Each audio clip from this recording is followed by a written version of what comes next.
Lila, Hops und Stübel spielen zusammen Versteckis. Der Stübel ist ein Hase und der beste Freund vom Hops, aber auch ganz ein guter Kollege von Lila. Die drei spielen noch viel zusammen. Am liebsten tun sie umklettern, versteckeln, Fangis spielen oder sich Geschichten erzählen. Jetzt sind sie gerade am Versteckeln. Vorhin hat Lila eingeschaut und sie hatte etwas Mühe gehabt, die zwei Jungs zu finden. Die haben immer so gute Verstecke. Aber als erstes hat sie am Stübel seine langen Ohren entdeckt und ihn anschlagen. Darum muss er jetzt auch einschauen. 25, 26, 27, 28, 29, 30. Ich komme.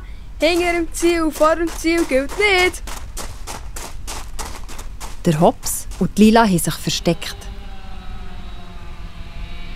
So, jetzt habe ich mal ein mega gutes Versteck. Hier unter dieser Wurzel findet man den Stübel auch nie. Es ist nicht lang gegangen. Ich habe dich gesehen. Angeschlagen Hops. 1, 2, 3. Ach Mann, das ist jetzt schon gerade ein bisschen schnell gegangen.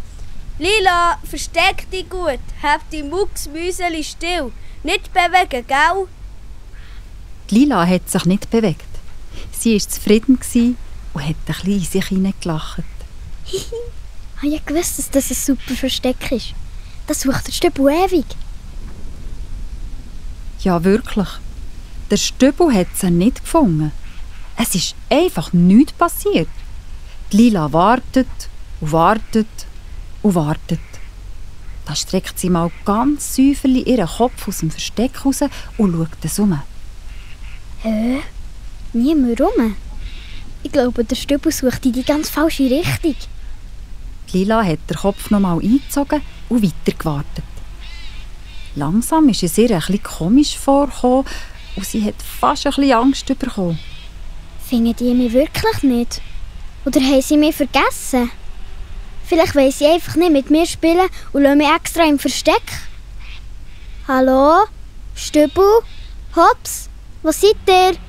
Die Lila schaut noch mal aus ihrem Versteck raus. Weit und breit ist niemand von den Gielen zu sehen. Jetzt fühlt sie sich ganz elend. Die sind wirklich nicht dumm. Die haben mich einfach im Stich gelassen. Bin ich für die zwei nichts wert? Hat jetzt das Gefühl, die können mich einfach links liegen? Das ist fast ein bisschen wie eine Geschichte von David und von Jonathan. Der David war schon plötzlich allein und traurig. Aber Gott hat ihn an die Hand genommen und ist den Weg mit ihm weitergegangen, weil er einen guten Plan für ihn parat hatte. Egal, was alle anderen sagen oder tun, egal wie fest die Angst hält er nicht mehr an. Gott ist immer da und geht mit mir vorwärts. Dann gehe ich jetzt auch aus meinem Versteck raus. Ihr müsst gar nicht meinen. Ich bin die Lila und ich arbeite jeden Weg. Genau in dem Moment, wo die Lila loslaufen, ist der Hops und der Stübel zu springen. Ich habe dich gefunden. Angeschlagen Lila. 1, 2, 3. Was? Wie? Hä? Habt ihr mich nicht vergessen? Die vergessen? Nein, sicher nicht. Hast du schon ein bisschen Angst gehabt? Ja, schon ein bisschen. Sorry, es hat ein bisschen länger gedauert, als wir gedacht haben. Was hat länger gedauert? Der Hops und der Stübel haben die Lila an die Hand genommen, sind mit ihr zum Wald aus, über die Wiese zu ihrem Lieblingskletterbaum gelaufen und haben gerufen: Überraschung! Wow, wie schön ist das denn? Und schau die farbige Girlande an der Äste. Die haben wir selber gebastelt. Und hast du das Seil gesehen dort oben? Da kannst du von Ast zu Ast schwingen, wie ein Säffli. Das ist einfach unglaublich. Und ich hatte schon das Gefühl, ihr wollt nicht mehr mit mir spielen und habt mich vergessen.